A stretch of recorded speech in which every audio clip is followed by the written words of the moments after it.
bilang bahagi ng kanilang brigada eskwela.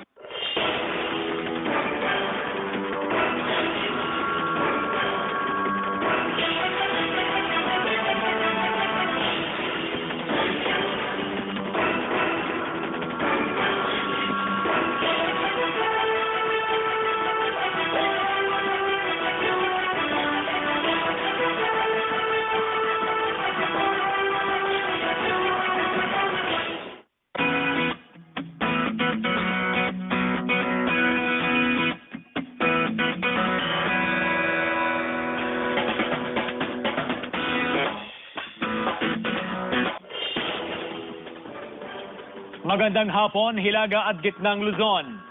Oplan balik eskwela ng Land Transportation Office sa Dagupan City. Kasado na mga maniningil ng sobra sa mga estudyante, tututukan ng otoridad. Yan ang balitang tinutukan live ni Jasmine Gabriel. Jasmine! CJ, handang-handa ng lahat para sa pagsisimula ng classes sa June 13. Ganun din ang Land Transportation Office na kung saan sa mga oras na natin ihahanda na nila ang kanilang assistance desk nilalagay sa iba't ibang mga malalaking paaralan dito sa Dagupan City. Kasado ng Oplan balik eskwela ng Land Transportation Office, ibinaba kahapon ng LTO Central Office ang mga dapat bantayan at prioridad ng tanggapan sa pagsisimula ng klase. Epektibo sa June 13 hanggang June 17, tututukan ng LTO ang lahat ng malalaking paaralan at mahigpit na monitor ang mga sasakyan. Yung 1 week naman siguro kalat sila. Medyo palipat-lipat na lang sila. Kung nakikita nilang ng control naman yung isang malaki school na pinakamalaki, lipat naman sa kabila. Magtatayo ng mga assistance desk ang LTO para tugunan ang mga problema ng mga pasahero kaugnay sa overcharging at overloading. Mga overloading, especially overloading, sigurado yun, magdadagsahan mga motorsiklo na kakarga ng mga tao sa tuktok o kaya nag-excess ng mga passenger. Batid na raw ng mga tsuper ang kanilang responsibilidad pagdating sa kalsada. Kung ang iba'y tatalima, may iba naman na tila sinusubukan pa ang ahensya. Ay, kung gano'n ang patakaran nila, di susunod tayo kung yun talaga. Talagang gibitan talaga na walang tricycle na sasakyan, sasakay ko rin. Baka mahuli ka. Eh kung matsyempoan, huli. Nako, alam ko naman violation ko kagad yun eh. Overloading kagad, ma'am. Magmumulta na 5,000 piso ang sinumang tsuper na lalabag sa overloading at overcharging. PJ, bukod nga sa PNP, LTO at DepEd, maging ang tanggapan ng POSO ay naghahanda na nga rin para nga sa pagsisimula ng klase. Sa katunayan, inihahanda na nila yung kanilang mga plano para matiyak na magiging maayos yung daloy ng trapiko at syempre, maiwasan yung overloading at yung overcharging. So alamin natin, yung plano ng POSO, makakasama natin si Sir Jeffrey Capua. Sir, ayan from POSO. Kumusta ho yung paghahanda natin, sir, para sa nalalapit na balik eskwela? Ma'am, ginagawa na po namin ngayon, ma'am, para sa darating na pasukan, ma'am, ma-implement na po natin, ma'am. So yung usapin ng overloading, overcharging, paano ho natin ina-address? Ang LTO, sir, meron silang ilalagay ng mga assistance desk sa mga establishmento, particular doon sa mga malalaking universities. Tayo, sir, paano ho natin i-monitor yun? Ma'am, bukas po ang opisina namin, ma'am. Kung sino man yung mag-complain, ma'am, may complain. Yes, ma'am. Overcharging? Yes, ma'am. Overloading, sir?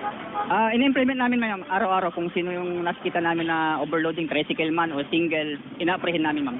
So may na-mention ka kanina kasi hindi lamang yung mga elementary and high school ang magbabalik eskwela. Siyempre, yung grade 11 na kung saan yan yung sa may senior high school, siyempre yung mga college, universities, may mga ino-offer silang mga senior high school. So may na-mention ka kanina na yung shoulder road doon sa mga universities, i-implement ho natin yung no parking. Yes, ma'am. In-implement na po namin last week, ma'am, para dito sa darating na pasukan, ma'am, maging maluwag po yung ating mga kalsada, ma'am. Alright. Anong message ho natin doon sa mga medyo pasaway na mga driver na kung saan bagamat meron ng guidelines na ibinaba ang LTO, may pinapatupad tayong ordinansa sa syudad, tuloy pa rin, nag-overload pa din, minsan nag-overcharge pa rin sa pamasahe ng ating mga kababayan? Ito sa mga nag-overcharging, sana maawa naman kayo sa mga sinasakay nyo dahil yan ay pangkabuhayan natin yan, binubuhay natin sa pamilya natin para yung mga sasakay, ma'am, hindi naman sila magdalawang isip na sumakay sa inyo. Alright, maraming salamat Sir Jeffrey Capua. Linawin lamang natin CJ, doon sa mga tricycle, ang maaari lamang na makasakay doon ay nasa 5 hanggang 6 lamang na pasahero. Beyond that, hindi na po pwede, maaari na yun nakasuhan o maaari nang ireklamo ng overloading. Sa pamasahe naman, ang minimum fare pa rin natin ay nasa 750. So definitely yung mga estudyante, ganun pa rin yung kanilang pamasahe. At yan, 1 week yan i-monitor ng LTO, paikot-ikot sila sa buong city. At meron ding implementation yan ng iba't ibang mga bayan region-wide. Si Jay?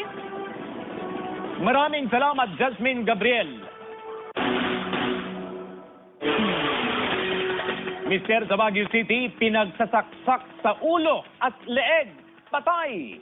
Ang itinuturong suspect sa krimen, ang magkapatid na anak ng kinakasama ng biktima. Nag-aalerto si Alfie Tulagan. Dead on arrival sa ospital ang 48 anyos na si Rinaldo Fortu matapos pagsasaksakin ng magkapatid na anak ng kanyang kinakasama sa Duntogan, Baguio City. Ayon sa investigasyon ng pulisya, mainit umano ang pagtatalo ng mag-live-in partner nang madatnan sila ng magkapatid na suspect hanggang sa mauwi sa pananaksak ang insidente. 7 saksak sa ulo at leeg ang tinamo ng biktima. Desidido ang kaanak ng biktima na magsampa ng kaso laban sa mga suspect. Tumanggi magbigay ng pahayag ang kinakasama ng biktima. Sana ay pareho na sila mahuli para ko maituloy na yung kaso. Para ko lumusad na yung kaso. Saka para lumabas yung tulagang talagang patotohanan. Alfie Tulagan naghahatid ng balitang amyanan. Patay rin ang isang mister matapos malunod sa San Carlos City, Pangasinan. 2 pang bangkay ng lalaki natagpuan sa magkahiwalay na lugar sa Pangasinan. Joan Ponsoy, pasok! Natagpo ang palutang-lutang sa sapa ng Barangay Malacañang, San Carlos City, Pangasinan ang bangkay ni Rodrigo Castro, residente sa lugar. Ayon sa pulisya, bago ang insidente, nakipag-inuman ang biktima sa kanyang mga kaibigan. Huli raw itong nakitang bumili ng alak bago magpaalam na uuwi sa kanilang bahay. Nakatanggap kami ng report na mayroong nalunod doon sa bagong hukay na trigo sa kanya. Mababaw lang yung tubig kasi yung tubig, istag pa naman yung tubig ulan bago lang yun. Kaya lang, siyempre maputik yun. Natagpuan din ang bangkay ni Rolando Fernandez sa gilid ng Provincial Road sa Barangay Felipe Sur, Binalonan, Pangasinan. May mga sugat sa katawan ng bangkay na matagpuan. Tumambad sa masukal na lugar sa Barangay Culayo, Bani, Pangasinan ang bangkay ng biktimang si Edgardo Stabilio. Sa investigasyon ng otoridad, walang nakitang senyales ng foul play sa bangkay. Isang buwan na umanong hirap sa paghinga at may iniindang pananakit sa dibdib si Stabilio bago ito natagpo ang walang buhay. Joan Ponsoy naghahatid ng Balitang Amyanan. 4 na umano'y tulak ng ilegal na droga, arestado sa magkahiwalay na operasyon ng otoridad sa mga bayan ng Mangaldan at Lingayen, Pangasinan. Nag-aalerto, Alfie Tulagan. 4 na umano'y tulak ng ilegal na droga ang inaresto sa magkahiwalay na operasyon ng pulisya sa Pangasinan. Sa bypass operation sa Barangay Poblacion, Mangaldan, nahuli ang 3 suspect na sina Marlon Rivo, Jeffrey Casipit at isa pang umano'y minor de edad. Nahulihan ang mga ito ng 2 pakete ng hinihinalang shabu at iba pang drug paraphernalia. Tumanggi magbigay ng pahayag ang mga suspect. Ito yung known drug personality namin. Nasa watchlist to, marami na rin report ng na-receive namin dito. Unang-una ito, doon sa likod ng tindahan. Doon sa nagkakaroon ng taxation at pinaparilita yung isang urya doon. Nahuli rin ang karpenterong si Joselito de Jesus sa isang bypass operation sa Libsong East, Lingayen. Nahulihan ng suspect ng 3 pakete ng hinihinalang shabu at ang ginamit na mark money sa operasyon. Matagal na siya talagang tinatime ng ating kapulisan. So nagkamit po tayo ng bypass operation at ito positive nga. Tumanggi magbigay ng pahayag ang suspect na mahaharap sa kasong illegal selling of dangerous drugs. Actually ito, dinadayo siya ng mga parokya niya minsan pagka nasa labas. Tumatiming doon na rin po sa Alfie Tulagan naghahatid ng Balitang Amyanan. Hanay ng pulisya sa Pangasinan, handang sabayan ang pagbabago sa Duterte administration. Random drug testing sa kapulisan, suportado ng Pangasinan PPO. May live report si Alfie Tulagan. Alfie! Yes, CJ, handa raw ang pamunuan ng Pangasinan Provincial Police Office sa anumang adjustment na ipapatupad ng papasok na administrasyon ni President-elect Rodrigo Duterte at kabilang na nga dyan yung paglilinis sa hanay ng pulisya. At sa panig ng Pangasinan PPO ay suportado nila ang ipapatupad na drug testing sa mga miyembro ng pulis. Suportado ng pamunuan ng Pangasinan Police Provincial Office ang anumang programang makatutulong sa kampanya kontra droga at kriminalidad. Naghihintay na lang daw sila ng utos sa taas sa sandaling maupo na si President-elect Rodrigo Duterte. We will prepare for that. We will update our watch list and target list tungkol sa drugs. We will also check the barangays. Update namin lahat yan para in case na bumaba na yung order, we will be ready. Posible na maipagpatuloy ang ilang programa ng PNP tulad ng lambat-sibat kahit magpalit na ang administrasyon. Pero depende pa rin ito sa direktiba ng bagong hepe ng pambansang pulisya. Bukas din sila si ideya na tumulong ang militar para sa kampanya kontra droga at kriminalidad. Isa rin sa kanilang gagawin ang paglilinis sa kanilang mismong hanay. Ayusin muna namin yung sarili namin. Isa sa mga guidance yan na nakikita natin magbabasa is lahat ng police to undergo drug test. So napakaganda nun.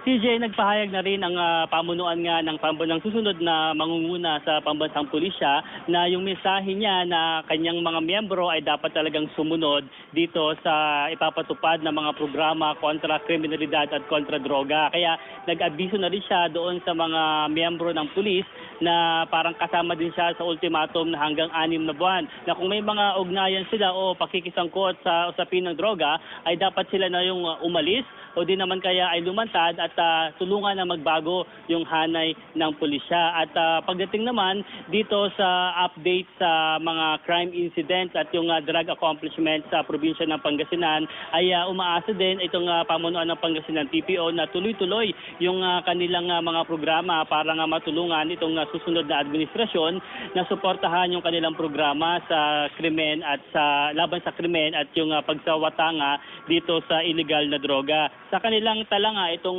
Provincial Anti-Illegal Drugs Task Group nga ng Pangasinan ay nakapagtala sila ng 349 na drug accomplishment mula Enero hanggang Mayo at aabot naman sa 427 yung mga naarestong mga sangkot sa illegal na droga. Hamon din dito sa Pangasinan Police Provincial Office yung pagpapababa naman ng bilang ng shooting incident kasi nitong ngayong taon mula Enero hanggang Mayo ay nakapagtala ng 65 na kaso o insidente ng pamamaril. So umaasa din itong pamunuan ng Pangasinan Police Provincial Office na itutuloy-tuloy din yung mga magagandang programa ng kasalukuyang PNP administration tulad ng lambat-sibat. CJ? Ako, malaking hamon to kina Ale at Mamang Pulis. Good luck. Maraming salamat. Alfie Tulagan.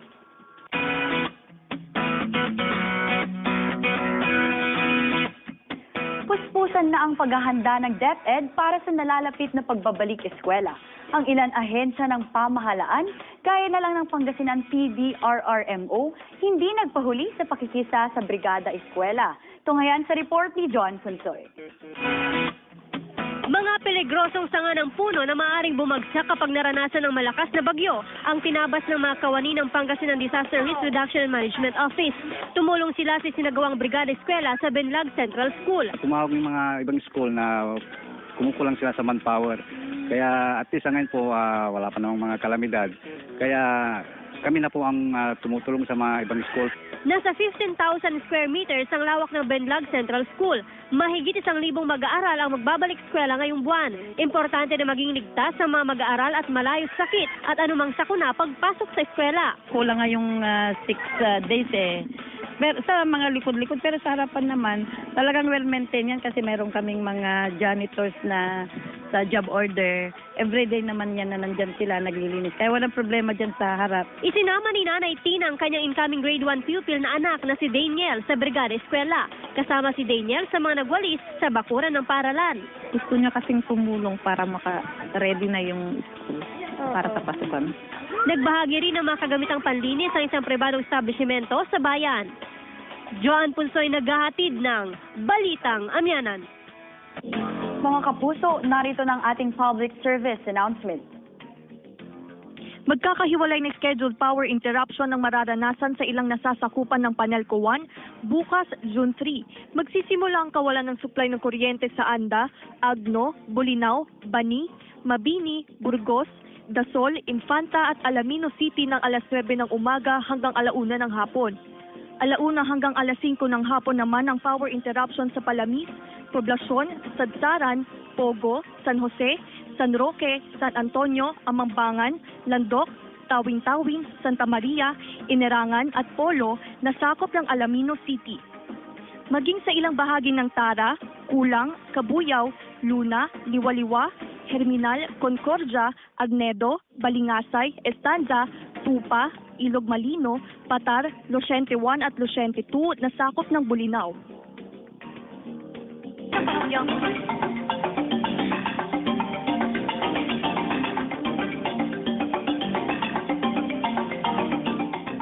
Susunod! 96 anyos na lola, natusta sa sunog! At libo-libong plaka ng sasakyan, kailan kaya maire-release ng LTO? Tutukan sa pagbabalik ng Balitang Amyanan! 96 anyos na lola sa Bacara, Ilocos Norte, nakulong sa nasusunog niyang bahay. Patay! Narito ang report. Patay ang 96 anyos na lola matapos makulong sa nasusunog niyang bahay sa Bacara, Ilocos Norte. Naiwan numanong mag-isa sa kanilang bahay ang biktimang si Flora Sales. Nagsisigaw pa umano ang biktima pero bigong matulungan ng mga kapitbahay dahil mabilis kumalat ang apoy. Dito Jack Amu Serta Memesa na Munti Electric Pan Adente batong nalasay niya si Dutko. Agad namang rumisponde ang mga bombero pero mabilis pa rin natupok ang bahay dahil gawa ito sa light material. Ayon sa BFP, ang pananabako ng biktima ang posibleng sanhi ng sunog. Patuloy ang investigasyon ng BFP sa insidente. Hindi namin naman di-discount yung posibilidad na dapat tingnan namin lahat yung mga anggulo kung ano na dapat dun yung sinasabi natin mga sources of heat during that time, kagaya yung sinasabi namin sa kuryente din. Although Most wanted na karnaper sa Pangasinan, arestado ng Highway Patrol Group. Base sa kanilang talaan, aabot sa mahigit 30 ang kaso ng carnapping sa buwan pa lang ng Enero hanggang Mayo ngayong taon. Nagbabalik live si Alfie Tulagan. Alfie! Yes, CJ, matapos nga ang mahigit 2 taong pagtatago ay napasakamay ng Highway Patrol Group ang topmost wanted carnapper dito sa ating probinsya. Timbog ng Provincial Highway Patrol Team ng Pangasinan ang most wanted carnapper na si Patrick Dulay Gaspar. Sa bisa ng arrest warrant, nahuli si Gaspar sa barangay Gaya-Gaya, San Jose del Monte, Bulacan matapos ang mahigit 2 taong pagtatago. Ang modus kasi niya, point blank, tinututukan niya ng patalim, either patalim o either barel. Basta possibility kaya niya kinukuha sa pilitan. So yung iba naman, yung isa naman na natangay niya, nung upahan niya, ay di na binalik. 3 kaso ng karnapping ang kinakaharap ni Gaspar, 2 sa Lingayen at 1 sa Dagupan City. Aminadong akusado sa kanyang illegal na aktibidad. Bunsod daw ito ng kahirapan. pag mag-aarakil ako, kunwari sir, tapos ipapairam naman yung tricycle sa akin, pero hindi ko na binabalik. Mula Enero hanggang Mayo ngayong taon, 37 kaso na ng karnapping ang naitala ng Highway Patrol Team sa probinsya. 6 na ang nahuling karnaper. Patuloy ang paalala ng otoridad para makaiwas sa insidente ng karnapping. Huwag basta-basta iparada sa lugar na alanganin, madilim. At saka isa pa, pagka magkaroon ka ng sasakyan mo, whether pamasada man yan o private man yan, kailangan magkaroon ka ng sariling garahe. Alfie Tulagan.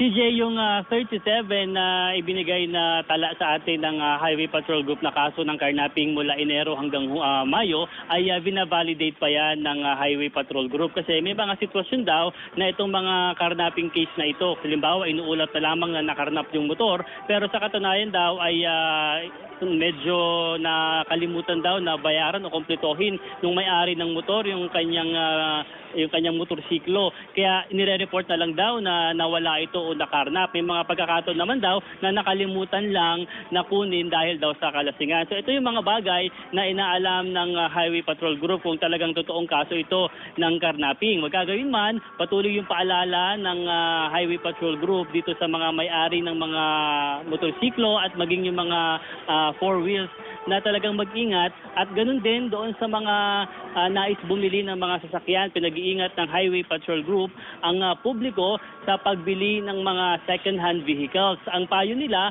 kailangan magtanong muna kung ito ay kung wala siyang record dito sa Highway Patrol Group. At syempre, kung may mga lehitimong papel, itong ibinibenta nilang mga sasakyan. CJ? Alfie, bakit 6 lang yung naaresto ng HPT? Unidentified ba yung mga ibang suspect? Yes, CJ, yan din yung tinanong natin kanina dito sa Highway Patrol Group. Yung mga kaso kasi ng carnapping, yung iba ay hindi na rin napupursue yung pagpa-follow up dun sa kaso. Hindi na naghahain ng formal na kaso yung mga complainant. Yung iba naman talaga ay hindi rin namukaan o nakita at walang matibay na ebidensya. So wala silang masyadong maitala o mahuli na mga suspect dito. Kaya yung panawagan nga ng Highway Patrol Group, sakali sila nakaranas ng karnapping ay talagang iulat sa kanila at maghain ng formal na reklamo. CJ? Ano ang magiging epekto, Alfie, ng pagkakahuli ng most wanted? CJ, nagpapakita ito na kahit yung sa pakikipagtulungan nga daw ng iba't ibang mga ahensya at siyempre yung kanilang pagpapaigting sa kanilang intelligence unit ay nagpapakita ito na kaya-kayang sugpuin itong carnapping case. Pero ang panawagan nga nila ay makipagtulungan pa rin itong publiko, lalong-lalo na siyempre yung biktima. Kasi kung hindi naman ito naghain ng reklamo o hindi nito ipinabatid sa otoridad yung nangyari, ay talagang patuloy na magiging, kumbaga, maglilitaw lang o paikot-ikot lamang yung mga karnaper. So dapat merong ugnayan ang publiko at yung iba't ibang mga ahensya, CJ. Alright, maraming salamat, Alfie Tulagan. Sa ibang balita, may higit 10,000 plaka ng sasakyan. Posibleng matagalan pa bago maibigay. Nagbabalik live si Jasmine Gabriel. Jasmine. CJ, para sa mga kapuso natin na may mga bagong sasakyan pero wala pa rin till now, ay LTO mga kapuso. So, available na ho yung mga plaka at ito ay nasa regional office ngayon ng LTO. Nasa tanggapan na ng Land Transportation Office Region 1 ang libu-libong plaka ng mga bagong sasakyan. Kasabay ng pagdating ng mga bagong plaka ang bagong panuntunan ng LTO kaugnay sa pag-issue nito. Sa bagong guidelines, lahat ng mga bagong plaka hindi na maaaring makuha sa district offices. Pwede rin sa dealer, pwede rin sa regional office. Pag hindi sila mantay sa dealer siguro, pwede silang dumalipat sa regional office. Pero aabot pa sa 10,000 replacement plate ang hindi pa dumarating sa LTO Dagupan City. Posible umanong matagalan pa ang pag-issue nito sa mga motorista. Siguro, ayusin na siguro sa bagong administration kasi medyo delayed na eh. Wala na sa oras. Importante para sa mga motorista ang plaka ng mga sasakyan para iwas aberya sa kalsada. Sa amin, madam, para hindi na maabala, dapat may plaka na ka. So, importante ho yung plaka sa inyo. Oo, kasi minsan sinisita, madam, pag walang plaka eh. Matagal na kasi wala pang plaka eh. Yun ang di ko alam. Naapektuhan po kayo. Hindi naman, dahil pag nahuli ka naman, yung pagpakita mo yung riskong nakaristo ka. Sa ngayon, ready for issuance ng nasa 1,500 replacement plate na nasa district office ng Dagupan City.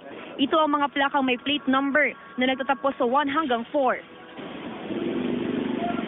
CJ, para naman doon sa mga replacement plate, ayon sa LTO, wala naman magiging problema doon, partikular doon sa mga driver dahil yung mga old plate nila ay nakakabit pa rin doon sa kanilang mga sasakyan. Konting paumanhin lamang daw na kung medyo tatagalan na. Pero paglilinaw ng LTO na actually yung mga replacement plate na yon ay matagal nang nasa LTO, andito na ho yun sa Pilipinas. Pero dahil nga sa nagkaroon lamang ng konting problema o konting gusot sa pagitan ng DOTC at ng mismong dealer ng mga replacement plate, ay hindi pa ito mai-issue sa mga driver o nagmamay-ari ng mga sasakyan. Pero naniniwala ang LTO sa oras nga na makaupo na si incoming President Duterte ay agad nang maayos yung gusto't maayos na yung problema at kalaunay maibibigay na rin ito sa mga nagmamay-ari. Linawin lamang ho natin yung mga plaka para doon sa mga bagong sasakyan. Makukuha nyo ho yan doon sa dealer o di kaya ay sa Region 1. Doon po sa may San Fernando, La Union. Pero doon naman sa mga replacement plate, available na ho yung replacement plate. Kapag ang plate, ang ending ho ng inyong plate number ay nasa 1 to 4, makukuha nyo ho yan sa district office. Pero yung plate number 5 up to 0 ay hindi pa rin ho yan available sa ngayon. Si Jay? Pahirapan talaga, no? Maraming salamat, Jasmine Gabriel.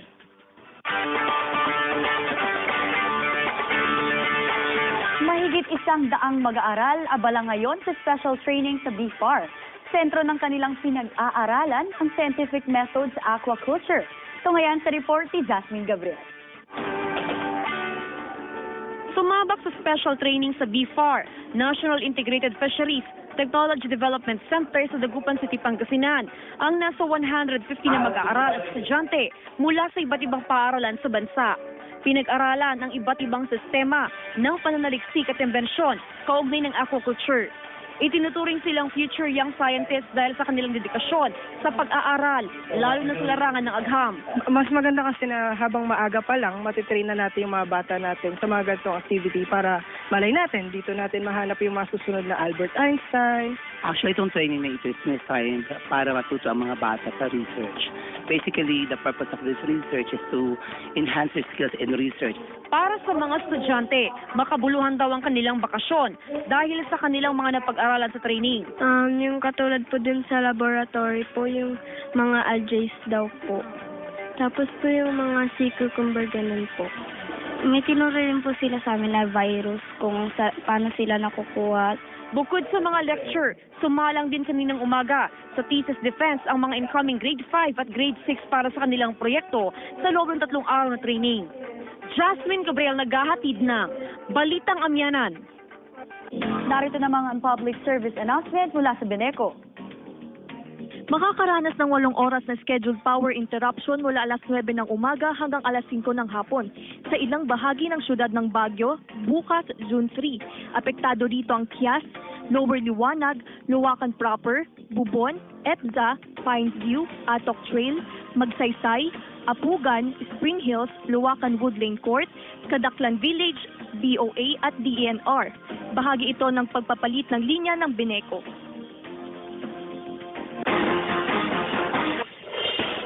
Paghahanda sa epekto ng tag-ulan, sinimulan na sa Capitol Plaza sa Lingayen, Pangasinan. Mga puno sa paligid nito, sinimulan ng tamasin. Nagbabalik, live po rin po ito. Si Alfie Colaga. Alfie! Yes, CJ, sa pagsisimula nga ng tag-ulan ay nagsimula na rin yung paghahanda ng General Services Office para nga sa epekto ng tag-ulan at paraan nga ito para maibsan yung epekto ng mga kalamidad.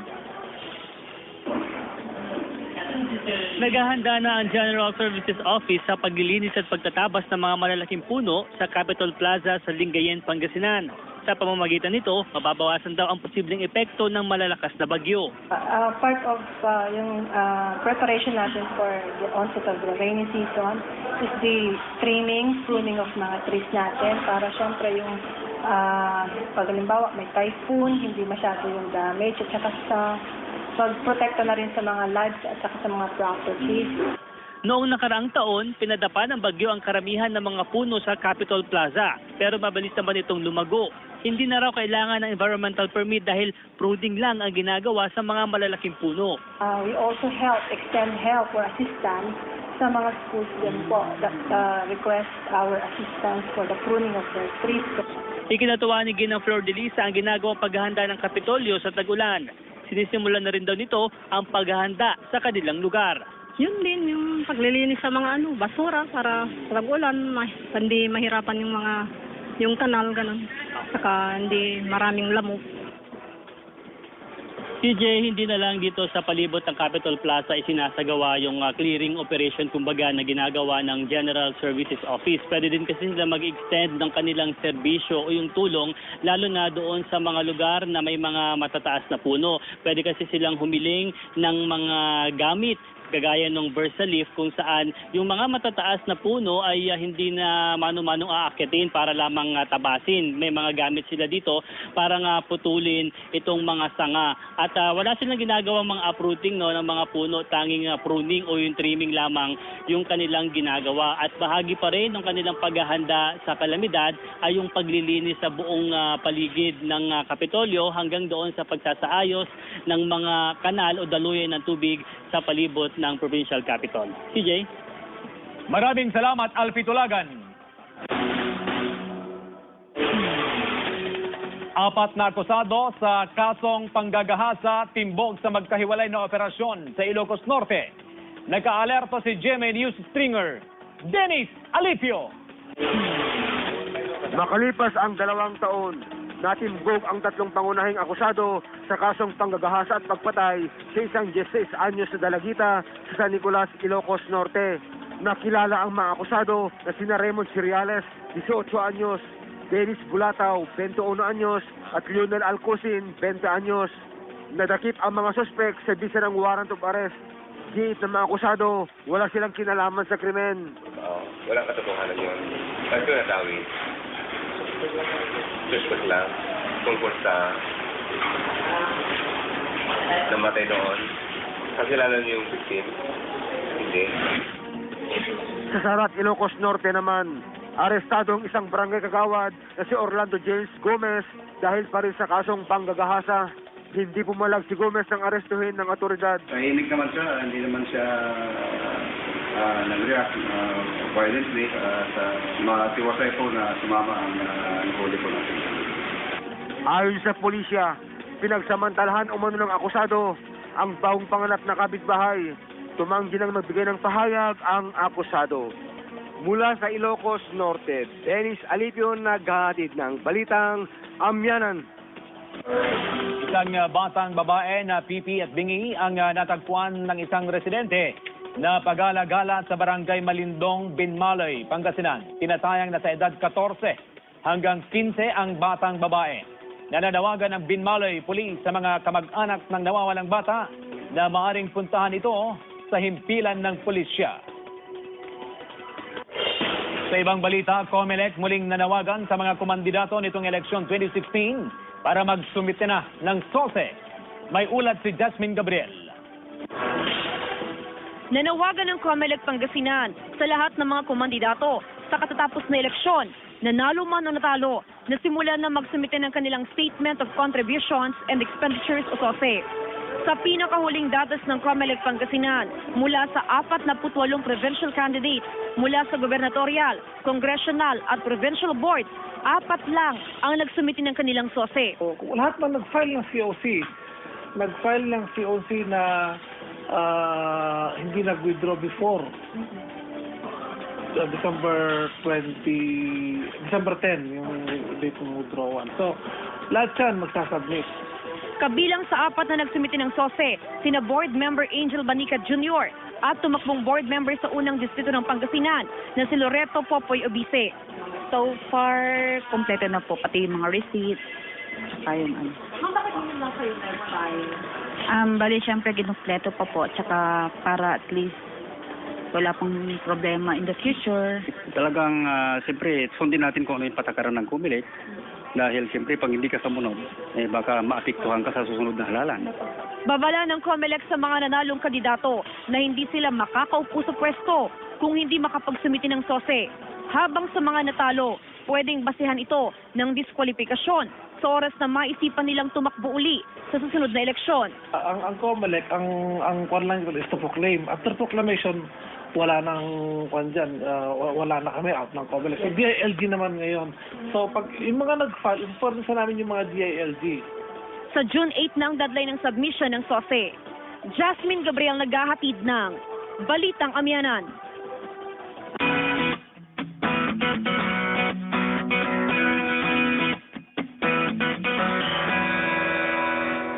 Mga guro nagbudol fight bilang bahagi ng kanilang brigada eskwela sa San Carlos City, Pangasinan. Silipin sa report ni Joan Punsoy. Nagsama-sama sa isang budol fight ang mga guro at faculty staff ng Schools Division Office ng San Carlos City.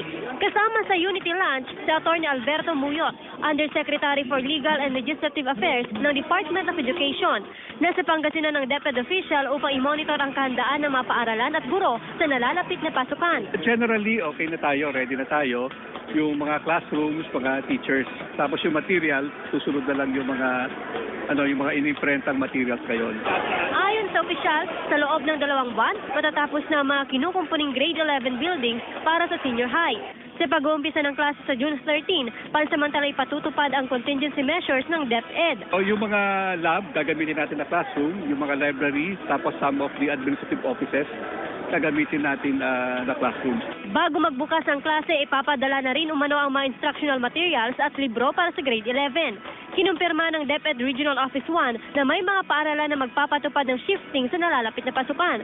Pinaalalahanan din ang mga papasok sa senior high na huwag paabutin sa last minute ang kanilang enrollment.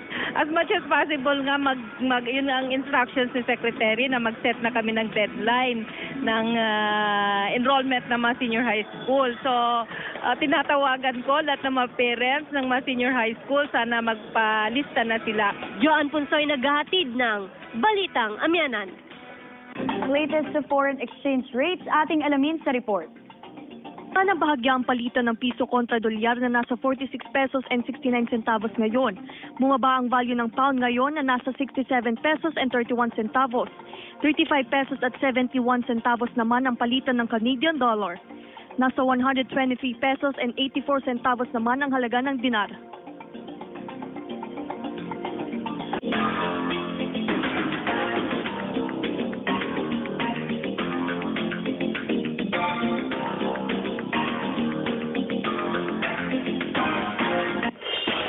At yan ang mga balitang hatid ng tropa ng katotohanan. Maraming salamat sa inyong pagtitiwala. Kasama si Faye Centeno, ako po si CJ Torida at ito ang Balitang Amyanan!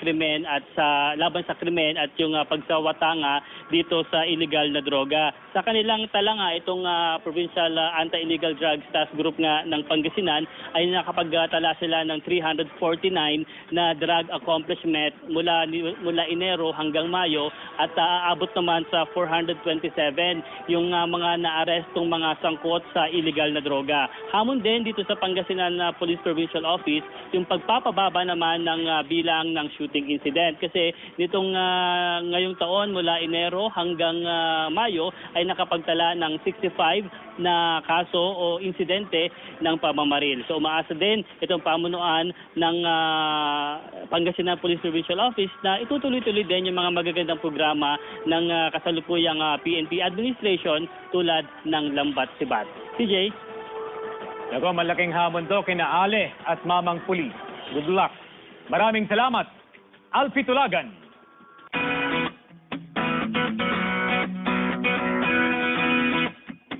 Puspusan na ang paghahanda ng DepEd para sa nalalapit na pagbabalik eskwela. Ang ilan ahensya ng pamahalaan, gaya na lang ng Pangasinan PDRRMO, hindi nagpahuli sa pakikisa sa Brigada Eskwela. Tunghayan sa report ni John Punsoy. Mga peligrosong sanga ng puno na maaaring bumagsak kapag naranasan ng malakas na bagyo ang tinabas ng mga kawani ng Pangasinan Disaster Risk Reduction and Management Office. Tumulong sila sa sinagawang Brigada Eskwela sa Benlag Central School. Tumawag yung mga ibang school na kumukulang sila sa manpower. Kaya at least ngayon po wala pa namang mga kalamidad. Kaya kami na po ang tumutulong sa mga ibang school. Nasa 15,000 square meters ang lawak ng Benlag Central School. Mahigit 1,000 mag-aaral ang magbabalik eskwela ngayong buwan. Importante na maging ligtas sa mga mag-aaral at malayo sa sakit at anumang sakuna pagpasok sa eskwela. Kulang nga yung 6 days eh. Pero sa mga likod-likod, pero sa harapan naman, talagang well-maintained yan kasi meron kaming mga janitors na sa job order. Everyday naman yan na nandyan sila, naglilinis. Kaya walang problema dyan sa harap. Isinama ni Nanay Tina ang kanyang incoming grade 1 pupil na anak na si Daniel sa Brigada Eskwela. Kasama si Daniel sa mga nagwalis sa bakuran ng paralan.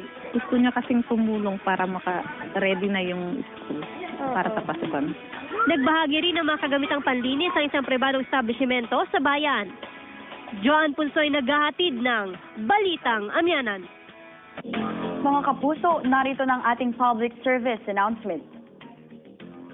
Magkakahiwalay na scheduled power interruption ng mararanasan sa ilang nasasakupan ng Panelco 1 bukas, June 3. Magsisimula ang kawalan ng supply ng kuryente sa Anda, Agno, Bolinao, Bani, Mabini, Burgos, Dasol, Infanta at Alamino City ng alas 9 ng umaga hanggang 1:00 ng hapon. 1:00 hanggang alas 5 ng hapon naman ang power interruption sa Palamis, Poblasyon, Sadsaran, Pogo, San Jose, San Roque, San Antonio, Amambangan, Landok, Tawing-Tawing, Santa Maria, Inerangan at Polo na sakop ng Alamino City. Maging sa ilang bahagi ng Tara, Kulang, Kabuyaw, Luna, Liwaliwa, Herminal, Concordia, Agnedo, Balingasay, Estanza, Tupa, Ilog Malino, Patar, Losiente 1 at Losiente 2 na sakop ng Bolinao.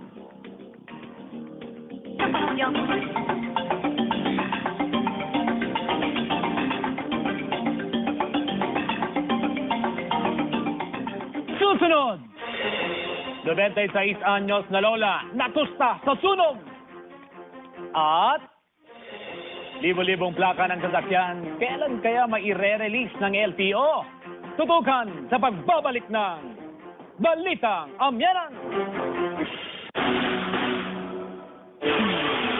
96 anyos na lola sa Bacara, Ilocos Norte, nakulong sa nasusunog niyang bahay. Patay! Narito ang report. Patay ang 96 anyos na lola matapos makulong sa nasusunog niyang bahay sa Bacara, Ilocos Norte. Naiwan numanong mag-isa sa kanilang bahay ang biktimang si Flora Sales. Nagsisigaw pa umano ang biktima pero bigong matulungan ng mga kapitbahay dahil mabilis kumalat ang apoy. Dito Jack Amu Serta Memesa na Monte Electric Pan Adente batong nalasanya si Duko. Agad namang rumisponde ang mga bumbero pero mabilis pa rin natupok ang bahay dahil gawa ito sa light material. Ayon sa BFP, ang pananabako ng biktima ang posibleng sanhi ng sunog. Patuloy ang investigasyon ng BFP sa insidente. Hindi namin naman discount yung posibilidad na dapat tingnan namin lahat yung mga anggulo kung ano na dapat dun yung sinasabi natin mga sources of heat during that time, gagaya ng sinasabi namin sa kuryente din. Most wanted na karnaper sa Pangasinan, arestado ng Highway Patrol Group. Base sa kanilang talaan, aabot sa mahigit 30 ang kaso ng carnapping sa buwan pa lang ng Enero hanggang Mayo ngayong taon. Nagbabalik live si Alfie Tulagan. Alfie! Yes, CJ, matapos nga ang mahigit 2 taong pagtatago ay napasakamay ng Highway Patrol Group ang topmost wanted carnapper dito sa ating probinsya. Timbog ng Provincial Highway Patrol Team ng Pangasinan ang most wanted carnapper na si Patrick Dulay Gaspar. Sa bisa ng arrest warrant, nahuli si Gaspar sa barangay Gaya-Gaya, San Jose del Monte, Bulacan matapos ang mahigit 2 taong pagtatago. Ang modus kasi niya, point blank, tinututukan niya ng patalim, either patalim o either barrel.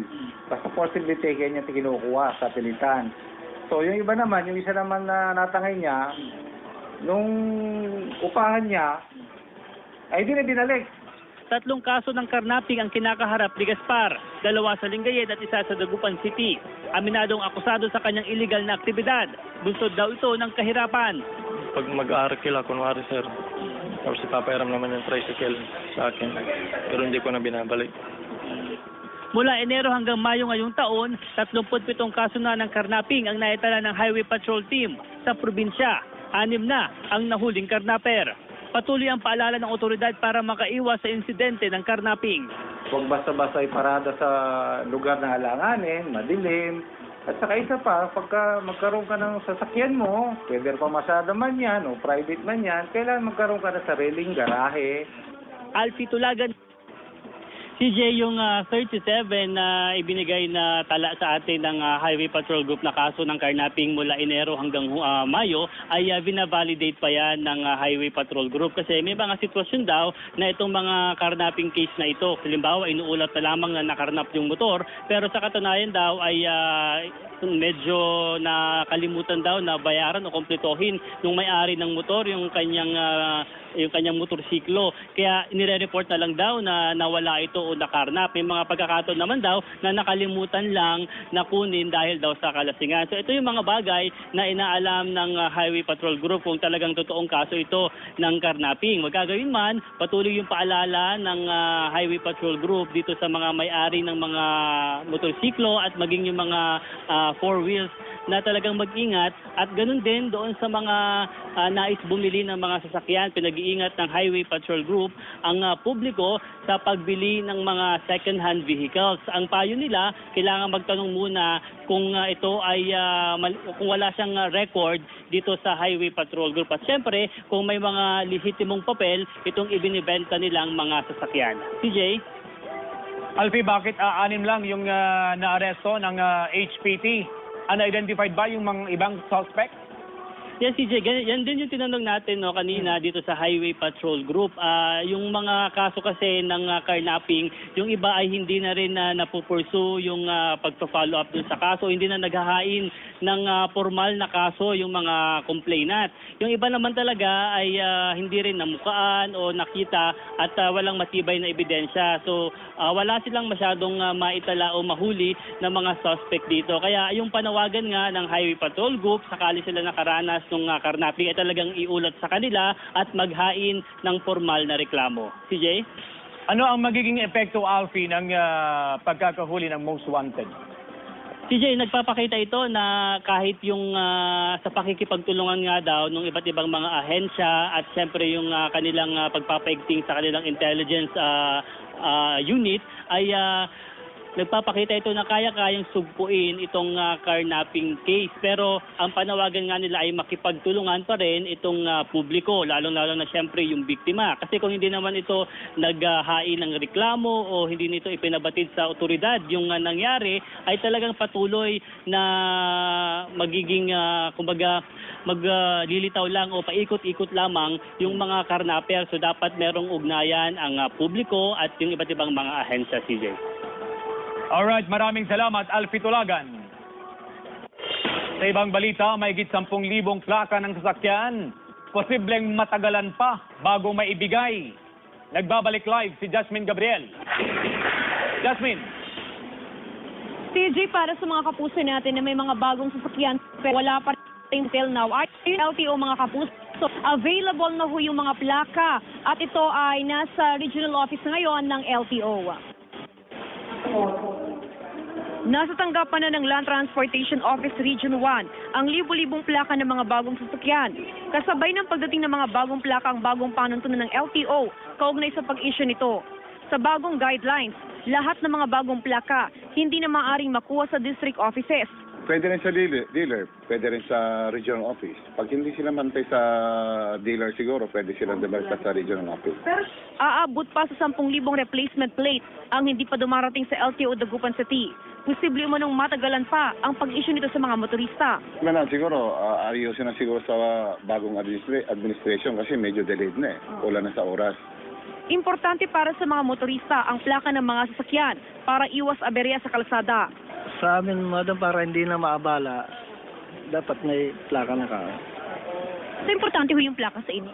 Oo, kasi minsan sinisita, madam, pag walang plaka eh. Matagal na kasi wala pang plaka eh. O, bakit? Yun lang, di ko alam. Naapektuhan po kayo?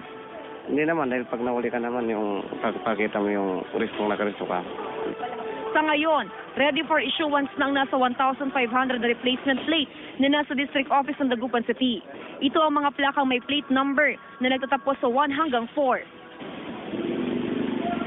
CJ, para naman doon sa mga replacement plate, ayon sa LTO, wala naman magiging problema doon, partikular doon sa mga driver. Dahil yung mga old plate nila ay nakakabit pa rin doon sa kanilang mga sasakyan, konting paumanhin. Bilang bahagi ng kanilang brigada eskwela.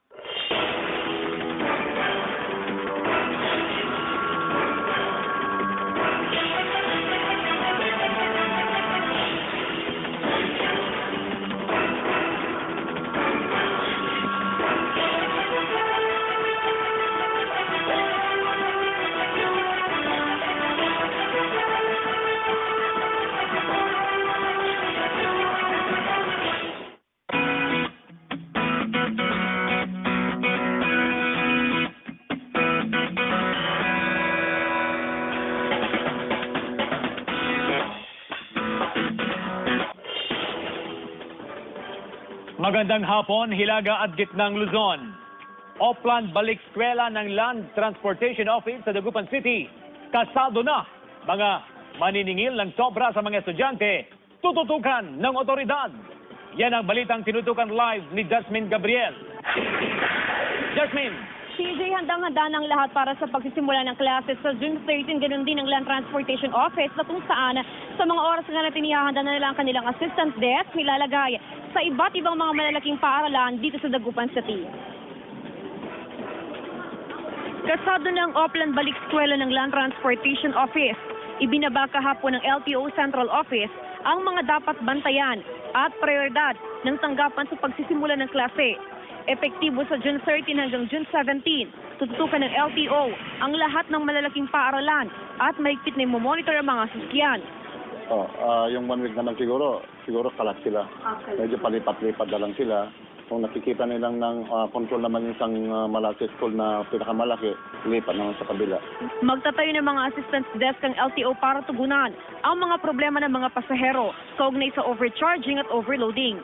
Mga overloading, especially overloading, sigurado yun, magdadagsahan mga motorsiklo na kakarga ng mga tao sa tuktok o kaya nag-assist ng mga passenger.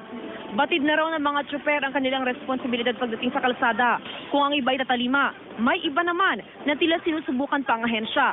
Ay, kung gano'n ang patakaran nila, di susunod tayo kung yun talaga. Talagang gibitan talaga na walang tricycle na sasakyan, sasakay ko rin. Baka mahuli ka. Ay, kung matsyempoan, huli. Nako, alam ko naman violation ko kagad yun. Overloading kagad, ma'am. Magmumulta na 5,000 piso ang sinumang tsuper na lalabag sa overloading at overcharging. PJ, bukod nga sa PNP, LTO at DepEd, maging ang tanggapan ng POSO ay naghahanda na nga rin para nga sa pagsisimula ng klase. Sa katunayan, inihahanda na nila yung kanilang mga plano para matiyak na magiging maayos yung daloy ng trapiko at syempre, maiwasan yung overloading at yung overcharging. So alamin natin, yung plano ng POSO, makakasama natin si Sir Jeffrey Capua. Sir, ayan, from POSO. Kumusta ho yung paghahanda natin, sir, para sa nalalapit na balik eskwela? Ma'am, ginagawa na po namin ngayon, ma'am, para sa darating na pasukan, ma'am, ma-implement na po natin, ma'am. So yung usapin ng overloading, overcharging, paano ho natin ina-address? Ang LTO, sir, meron silang ilalagay ng mga assistance desk sa mga establishmento, partikular doon sa mga malalaking universities. Tayo, sir, paano ho natin i-monitor yun? Ma'am, bukas po ang opisina namin, ma'am. Kung sino man yung mag-complain, ma'am, may complain. Yes, ma'am. Overcharging? Yes, ma'am. Overloading, sir? In-implement namin, ma'am, araw-araw kung sino yung nakikita namin na overloading, tricycle man o single, ina-apprehend namin, ma'am. So may na-mention ka kanina kasi hindi lamang yung mga elementary and high school ang magbabalik eskwela. Siyempre, yung grade 11 na kung saan yan yung sa may senior high school, siyempre yung mga college, universities, may mga ino-offer silang mga senior high school. So may na-mention ka kanina na yung shoulder road doon sa mga universities, i-implement ho natin yung no parking. Yes, ma'am. In-implement na po namin last week, ma'am, para dito sa darating na pasukan, ma'am, maging maluwag po yung ating mga kalsada, ma'am. Alright. Anong message ho natin doon sa mga medyo pasaway na mga driver na kung saan bagamat meron ng guidelines na ibinaba ang LTO, may pinapatupad tayong ordinansa sa syudad, tuloy pa rin, nag-overload pa din, minsan nag-overcharge pa rin sa pamasahe ng ating mga kababayan? Ito sa mga nag-overcharging, sana maawa naman kayo sa mga sinasakay nyo dahil yan ay pangkabuhayan natin yan. Binubuhay natin sa pamilya natin para yung mga sasakay ma'am hindi naman sila magdalawang isip na sumakay sa inyo. Alright, maraming salamat Sir Jeffrey Capua.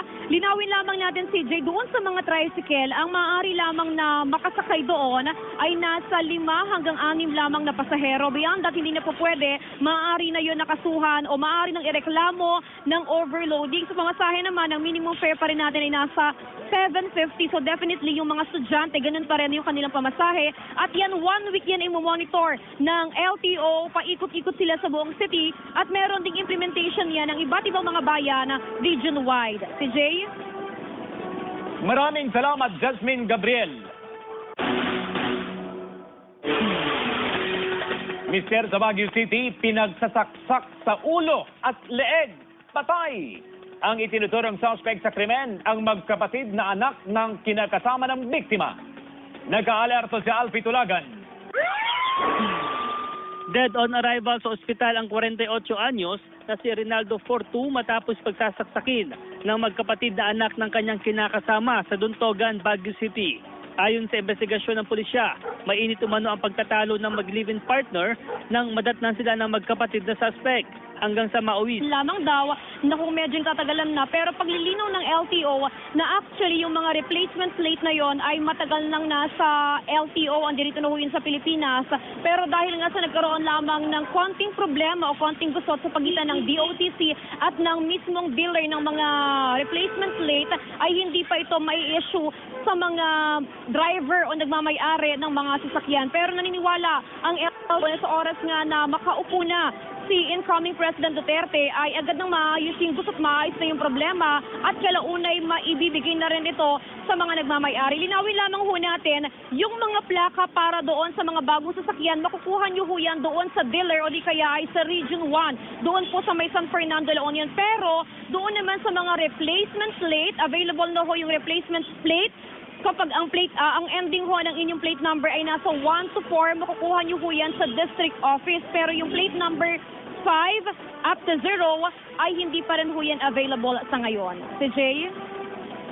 Pahirapan talaga, no? Maraming salamat, Jasmine Gabriel.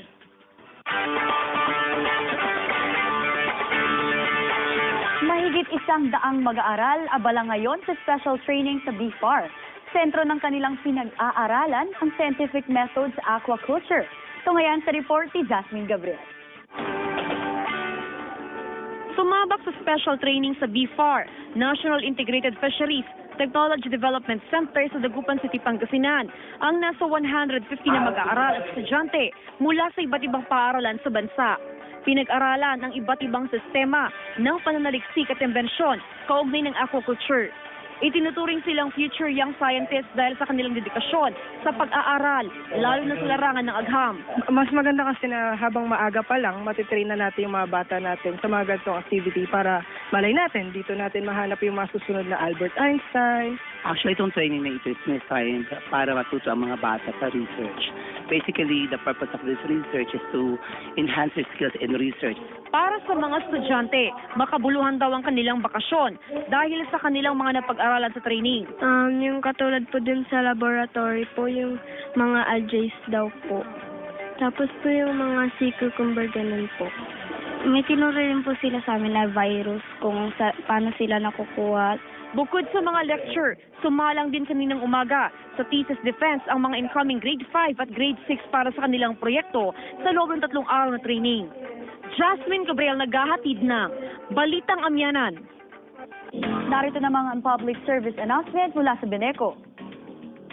Makakaranas ng 8 oras na scheduled power interruption mula alas 9 ng umaga hanggang alas 5 ng hapon sa ilang bahagi ng syudad ng Baguio bukas June 3. Apektado dito ang Kias, Lower Liwanag, Luwakan Proper, Bubon, Edza, Pines View, Atok Trail, Magsaysay, Apugan, Spring Hills, Luwakan Woodlane Court, Kadaklan Village, BOA at DENR. Bahagi ito ng pagpapalit ng linya ng Beneco.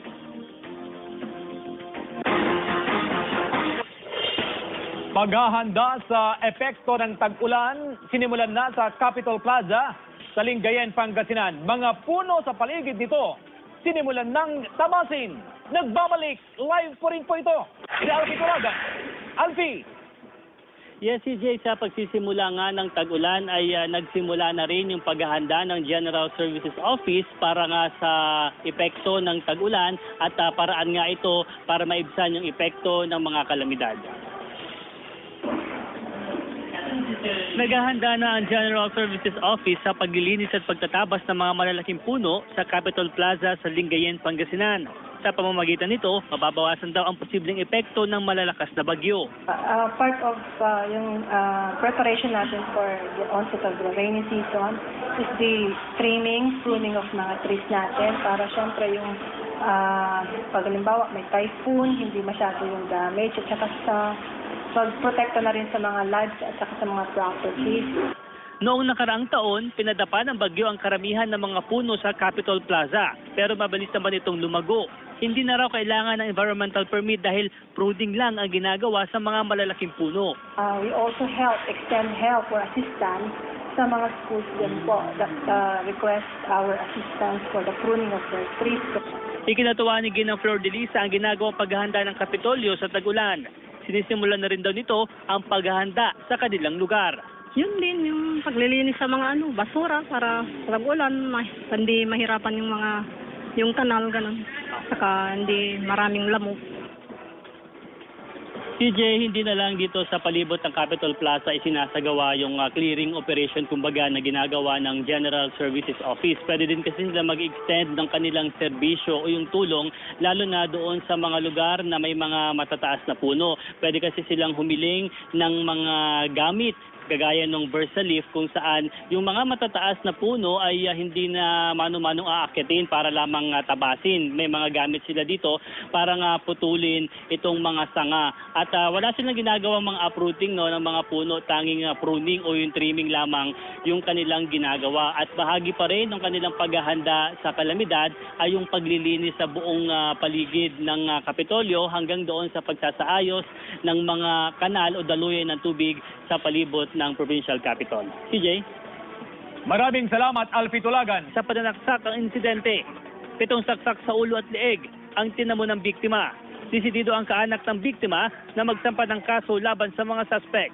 Tumanggi magbigay ng pahayag ang kinakasama ng biktima. Sana ay pareho na sila mahuli para ko maituloy na yung kaso. Lumusad na yung kaso. Saka para lumabas yung tulagan talagang patotohanan niya. Alfie Tulagan naghahatid ng balitang amyanan. Patay rin ang isang mister matapos malunod sa San Carlos City, Pangasinan. 2 pang bangkay ng lalaki natagpuan sa magkahiwalay na lugar sa Pangasinan. Joan Ponsoy, pasok! Natagpo ang palutang-lutang sa sapa ng Barangay Malacanang, San Carlos City, Pangasinan ang bangkay ni Rodrigo Castro, residente sa lugar. Ayon sa pulisya, bago ang insidente, nakipag-inuman ang biktima sa kanyang mga kaibigan. Huli raw itong nakitang bumili ng alak bago magpaalam na uuwi sa kanilang bahay. Nakatanggap kami ng report na mayroong nalunod doon sa bagong hukay na trigo sa kanya. Mababaw lang yung tubig kasi yung tubig, istag pa naman yung tubig ulan bago lang yun. Kaya lang, siyempre maputik yun. Natagpuan din ang bangkay ni Rolando Fernandez sa gilid ng Provincial Road sa Barangay Felipe Sur, Binalonan, Pangasinan. May mga sugat sa katawan ng bangkay na matagpuan. Tumambad sa masukal na lugar sa Barangay Culayo, Bani, Pangasinan ang bangkay ng biktimang si Edgardo Stabilio. Sa investigasyon ng otoridad, walang nakitang senyales ng foul play sa bangkay. Isang buwan na umanong hirap sa paghinga at may iniindang pananakit sa dibdib si Stabilio bago ito natagpo ang walang buhay. Joan Ponsoy naghahatid ng Balitang Amyanan. 4 na umano'y tulak ng ilegal na droga, arestado sa magkahiwalay na operasyon ng otoridad sa mga bayan ng Mangaldan at Lingayen, Pangasinan. Nag-aalerto, Alfie Tulagan. 4 na umano'y tulak ng ilegal na droga ang inaresto sa magkahiwalay na operasyon ng pulisya sa Pangasinan. Sa bypass operation sa Barangay Poblasyon, Mangaldan, nahuli ang 3 suspect na sina Marlon Rivo, Jeffrey Casipit at isa pang umano'y minor de edad. Nahulihan ang mga ito ng 2 pakete ng hinihinalang shabu at iba pang drug paraphernalia. Tumanggi magbigay ng pahayag ang mga suspect. Ito yung known personality namin. Nasa watchlist ko, marami na rin report ng na-receive namin dito. Unang-una ito, doon sa likod ng tindahan, kung saan nagkakaroon ng taxation at pinaparil sa akin yung isang rulgador. Nahuli rin ang karpenterong si Joselito de Jesus sa isang bypass operation sa Libsong East, Lingayen. Nahulihan ng suspect ng 3 pakete ng hinihinalang shabu at ang ginamit na mark money sa operasyon. Matagal na siya talagang tinatibing ng ating kapulisan. So nagkamit po tayo ng bypass operation at ito positive nga. Tumanggi magbigay ng pahayag ang suspect na mahaharap sa kasong illegal selling of dangerous drugs. Actually, ito, dinadayo siya ng mga parokyal niya minsan pagka nasa labas. Tumatibing doon na rin siya sa akin. Alfie Tulagan, naghahatid ng balitang amyanan. Hanay ng pulisya sa Pangasinan, handang sabayan ang pagbabago sa Duterte administration. Random drug testing sa kapulisan, suportado ng Pangasinan PPO. May live report si Alfie Tulagan. Alfie! Yes, CJ, handa raw ang pamunuan ng Pangasinan Provincial Police Office sa anumang adjustment na ipapatupad ng papasok na administrasyon ni President-elect Rodrigo Duterte at kabilang na nga dyan yung paglilinis sa hanay ng pulisya. At sa panig ng Pangasinan PPO ay suportado nila ang ipapatupad na drug testing sa mga miyembro ng pulis. Suportado ng pamunuan ng Pangasinan Police Provincial Office ang anumang programang makatutulong sa kampanya kontra droga at kriminalidad. Naghihintay na lang daw sila ng utos sa taas sa sandaling maupo na si President-elect Rodrigo Duterte. We will prepare for that. We will update our watch list and target list tungkol sa drugs. We will also check the barangays. Update namin lahat yan para in case na bumaba na yung order, we will be ready. Posible na maipagpatuloy ang ilang programa ng PNP tulad ng lambat sibat kahit magpalit na ang administrasyon. Pero depende pa rin ito sa direktiba ng bagong hepe ng pambansang pulisya. Bukas din sila sa ideya na tumulong ang militar para sa kampanya kontra droga at kriminalidad. Isa rin sa kanilang gagawin ang paglilinis sa kanilang mismong hanay. Ayusin muna namin yung sarili namin. Isa sa mga guidance dyan na nakikita natin magbabasa is lahat ng police to undergo drug test. So, napakaganda nun. CJ, nagpahayag na rin ang pamunuan nga ng susunod na mangunguna sa pambansang pulisya na yung mensahe niya na kanyang mga miyembro ay dapat talagang sumunod dito sa ipapatupad na mga programa kontra kriminalidad at kontra droga. Kaya nag-abiso na rin siya doon sa mga miyembro ng pulis na parang kasama din siya sa ultimatum na hanggang 6 na buwan. Na kung may mga ugnayan sila o pakikisangkot sa usapin ng droga, ay dapat sila na yung umalis o di naman kaya ay lumantad at tulungan na magbago yung hanay ng pulisya. At pagdating naman dito sa update sa mga crime incidents at yung drug accomplishments sa probinsya ng Pangasinan, ay umaasa din itong pamunuan ng Pangasinan PPO na tuloy-tuloy yung kanilang mga programa para nga matulungan itong susunod na administrasyon na suportahan yung kanilang programa sa